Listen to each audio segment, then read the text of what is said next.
Palavra do Senhor em Naum, capítulo 3, e eu vou ler do verso 14 ao verso de número 19. Naum, capítulo 3, do verso 14 ao 19.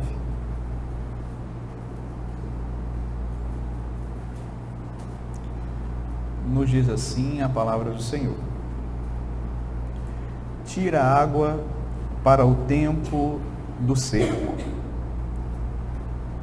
fortifica as tuas fortalezas, entra no barro e pisa a massa, toma a forma para os ladrilhos. No entanto, o fogo ali te consumirá, a espada te exterminará, consumir-te-á como o gafanhoto.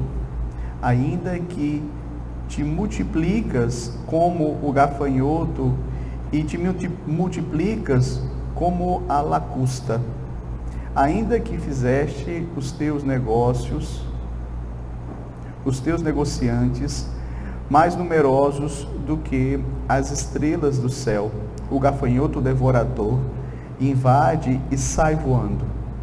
Os teus príncipes são como os gafanhotos e os teus chefes como os gafanhotos grandes que se acamparam nas sebes nos dias de frio, em subindo o sol voam embora e não se conhece o lugar onde estão.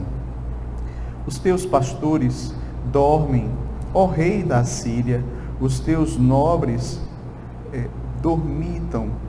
O teu povo se derrama pelos montes e não há quem o ajude.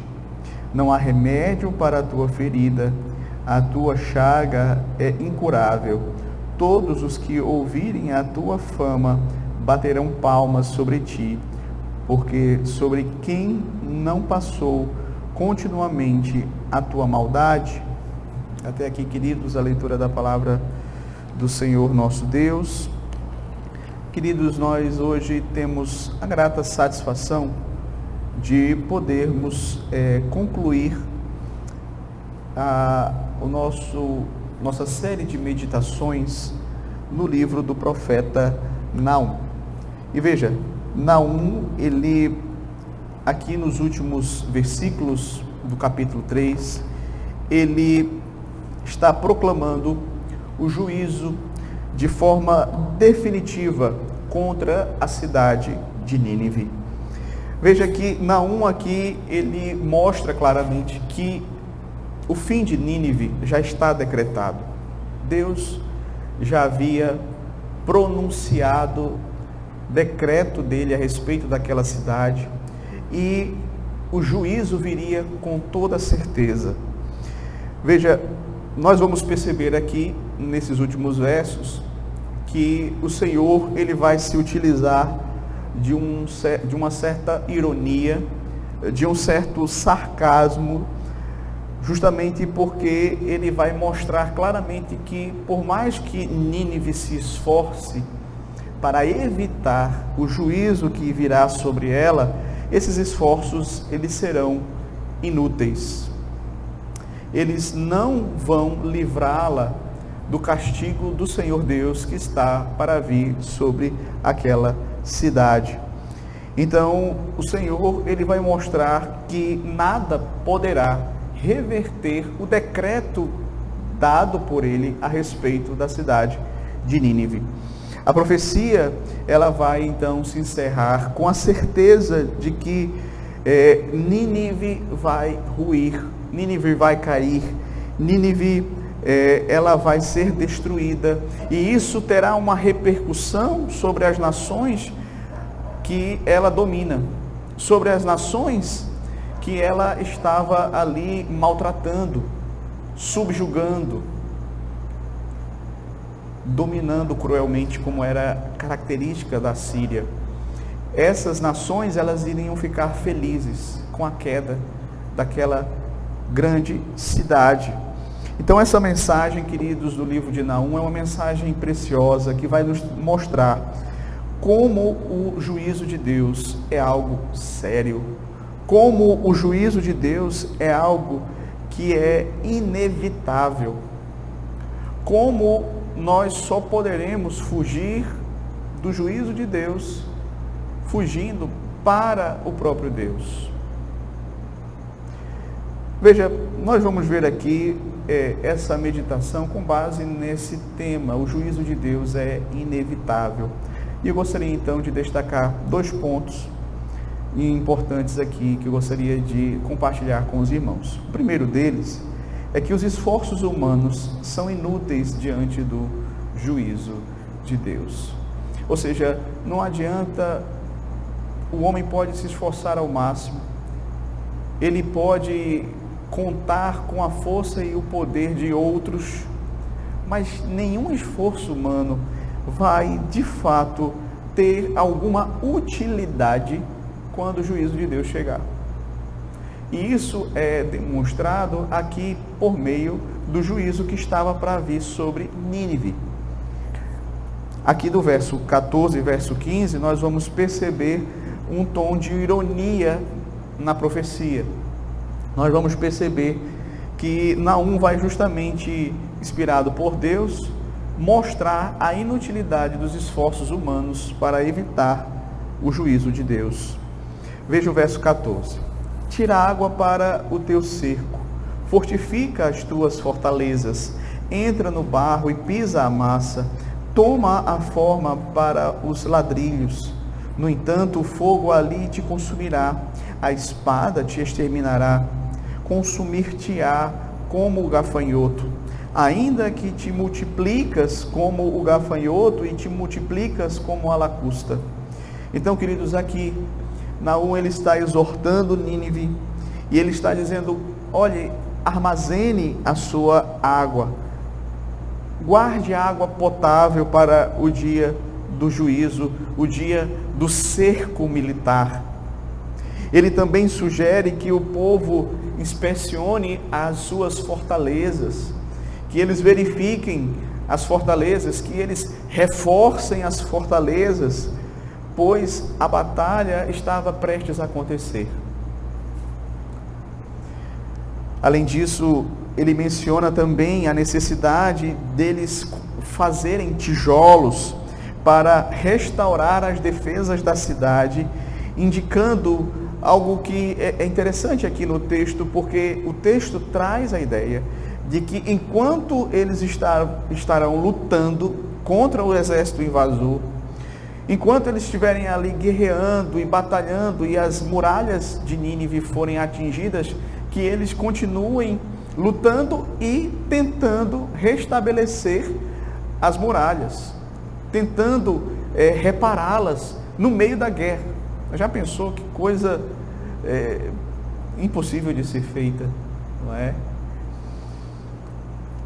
Imaginem em meio a uma guerra, tendo que segurar uma espada na mão e na outra segurando uma enxada, não é? uma pá, uma colher de pedreiro, algo desse tipo. Não tem como.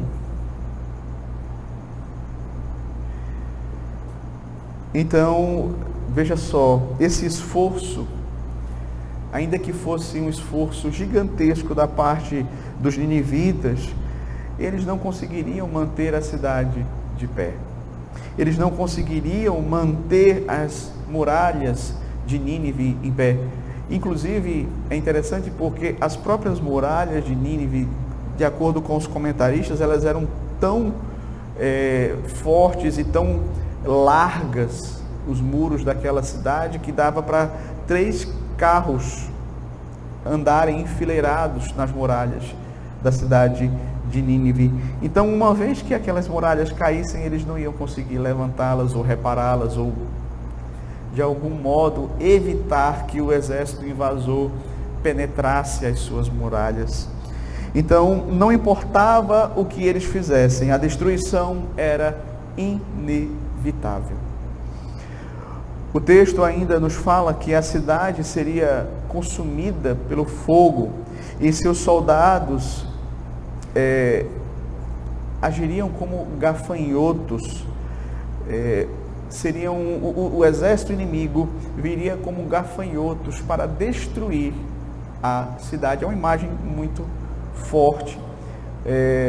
Não sei quantos irmãos já tiveram a oportunidade de ver na televisão, quando aquele enxame de gafanhotos passa e acaba com as plantações, destrói com tudo. E aqui o profeta, ele usa justamente essa figura para mostrar que quando o exército de Nabucodonosor vier sobre a Síria, vai destruir tudo.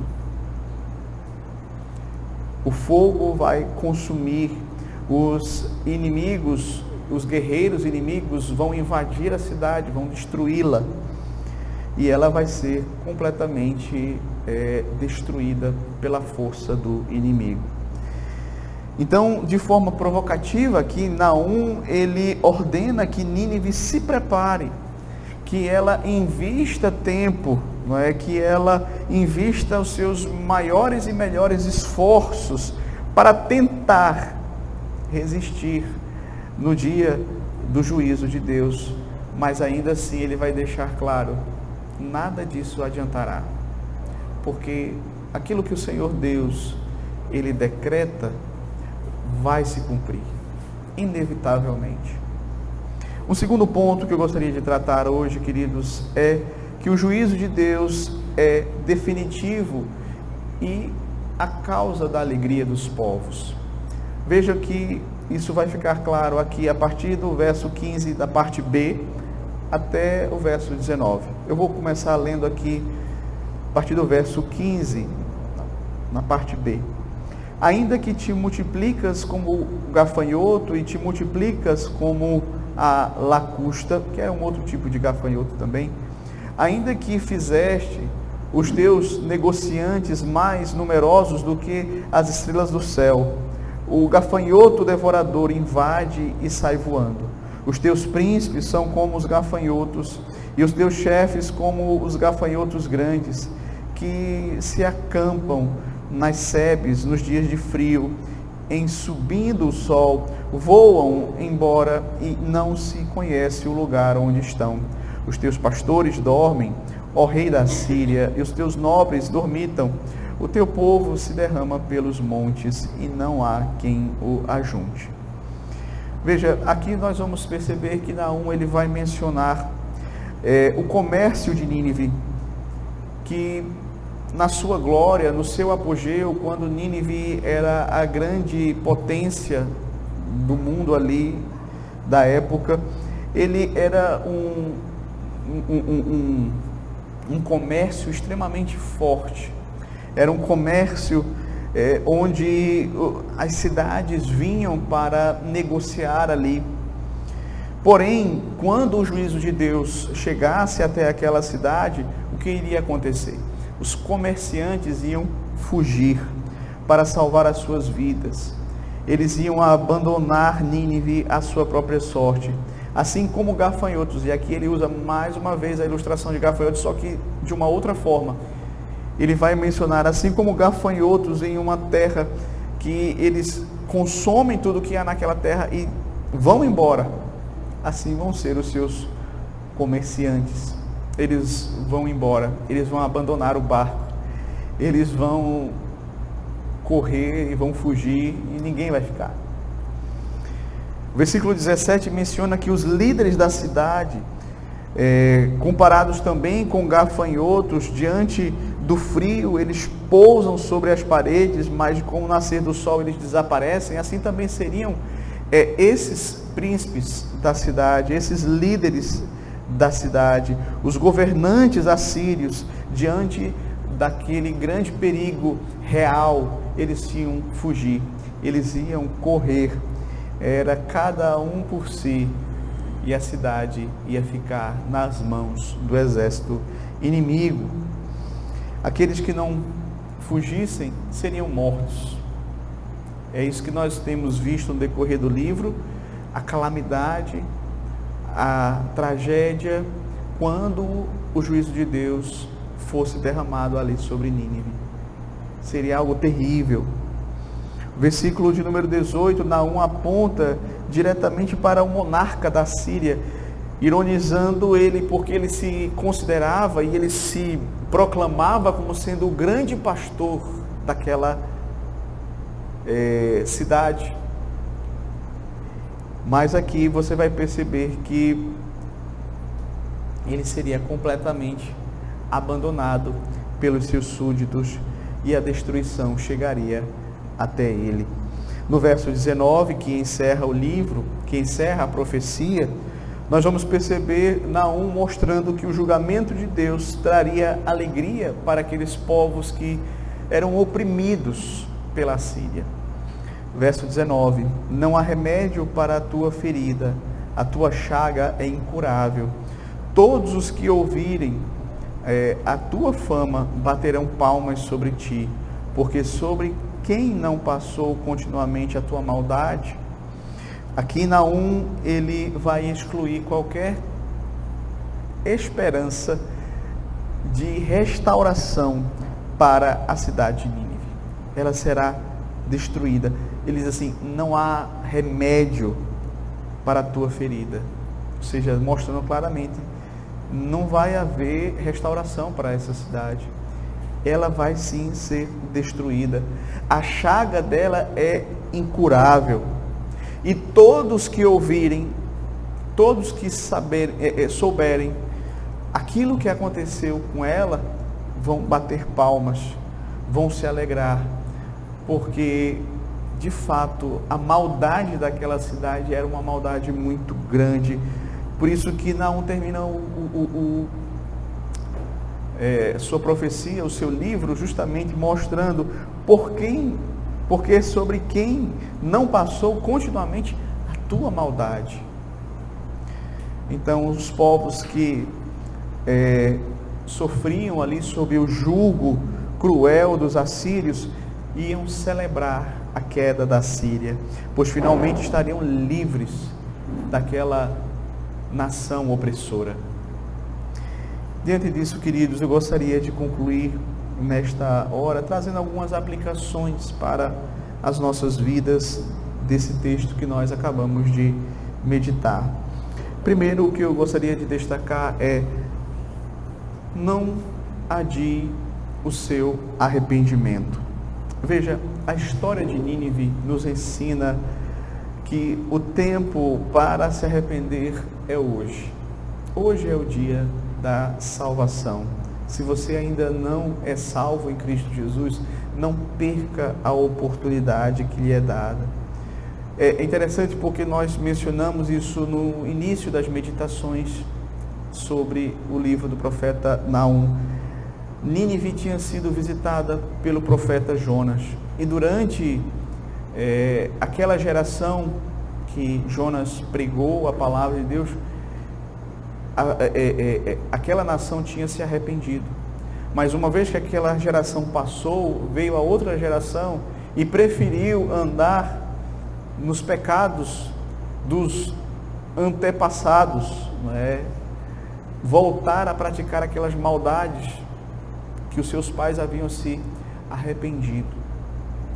E aí o que acontece? Deus resolve mandar um juízo definitivo sobre aquela cidade, sobre a cidade de Nínive. Então, o arrependimento da cidade durou pouco, voltaram à perversidade os ninivitas. Então, assim, Naum nos adverte que quando a porta da graça de Deus fechar, não haverá mais esperança, não haverá mais o que fazer, não haverá mais o que suplicar. Então a oportunidade que nos é dada hoje precisa ser abraçada. O homem não pode ficar adiando o seu arrependimento, adiando a sua decisão de abraçar a fé em Cristo Jesus. Segundo, não confie nos recursos desta vida para escapar do juízo de Deus. Lembra, os ninivitas acreditavam, nós vimos isso aqui no decorrer do livro, que eram muito poderosos. Eles confiavam nas suas alianças políticas, eles confiavam nas suas muralhas, eles confiavam no fato de que a cidade ficava entre rios, o que era uma proteção natural, mas quando o juízo de Deus chegou, nada disso foi capaz de livrá-la das mãos do Senhor. Então, meus queridos, não há como o homem querer achar, ele pode até achar, enfim, mas ele não vai escapar no dia do juízo final. Ele pode até pensar, não, mas é com o outro, não, mas comigo vai ser diferente, eu não sou tão ruim como o outro, ou eu nasci num lar evangélico, ou eu sou membro daquela igreja, ou eu sou batizado numa igreja verdadeira. Veja, não adianta o homem confiar naquilo que não é para ele confiar. Ele tem que confiar em Cristo, ele tem que se refugiar em Cristo, ele tem que buscar refúgio naquele que pode livrá-lo da ira vindoura, que é o Senhor Jesus Cristo. E fora de Cristo, meus queridos, qualquer outra coisa em que você deposite a sua confiança, seja nas suas boas obras, na sua religiosidade, seja no seu batismo, na sua membresia, ou no fato de você ser uma pessoa influente, poderosa, rica, ou seja lá o que for. Nada, absolutamente nada deve ser a base da nossa confiança, senão o Senhor Jesus Cristo. Terceiro, os ímpios não escaparão da justiça divina. Durante todo o livro do profeta Naum, nós percebemos o Senhor como sendo aquele que estava exercendo vingança. Ele é o Deus vingador. Muitas vezes o mal parece, até certo ponto, prosperar, mas Deus, Ele é justo. E o juízo dele é inevitável. Pode até aos nossos olhos demorar em acontecer, mas ele vai acontecer na hora certa. E nada, nenhuma injustiça vai escapar no dia do juízo do Senhor nosso Deus. Então, queridos, nós precisamos confiar nisso. Eu sei que nós, muitas vezes, ficamos tristes, indignados, ficamos angustiados ao vermos a injustiça em nossos dias, ao vermos pessoas praticando o mal e saindo impunes, ao vermos pessoas praticando mal contra inocentes. Mas o dia do juízo chegará. Muitos vão sentir os juízos temporários de Deus aqui, vão, como resultado, como retribuição dos seus atos, mas o dia do juízo final, aí sim, nenhuma injustiça vai ficar sem a sua devida punição. Cristo é o único refúgio no dia do juízo. Veja, diante desta certeza de que o juízo de Deus ele é inevitável, a única forma de nós escaparmos desse juízo é correndo para Cristo. Em Cristo, o juízo que nós merecíamos receber já foi derramado sobre ele, de modo que por meio da sua obra, por meio da sua vida, por meio da sua morte, sua ressurreição, nós podemos ter salvação. Nós podemos ter essa justiça perfeita que vem do Senhor Jesus Cristo a nosso favor. E o pagamento que ele fez pelo pecado, tendo como sendo nosso também. De modo que quem crê em Cristo não precisa temer o dia do juízo. Quem crê em Cristo, meus queridos, não precisa ficar nessa expectativa, nesse medo, o que vai acontecer comigo quando o Senhor Jesus Cristo voltar. Nós já podemos ter a certeza de que somos salvos em Cristo, podemos ter a paz de Deus em nosso coração, podemos ter a confiança de que se estamos em Cristo, nós não vamos experimentar a ira de Deus no dia do juízo final. Então, hoje é o tempo aceitável, hoje é o dia da salvação. Não espere para amanhã, pois o amanhã não pertence a nós. Então, se Deus lhe dá a oportunidade hoje, creia no Evangelho, busque refúgio em Cristo e saiba que somente nele há salvação para o juízo vindouro. Que Deus nos abençoe. Amém.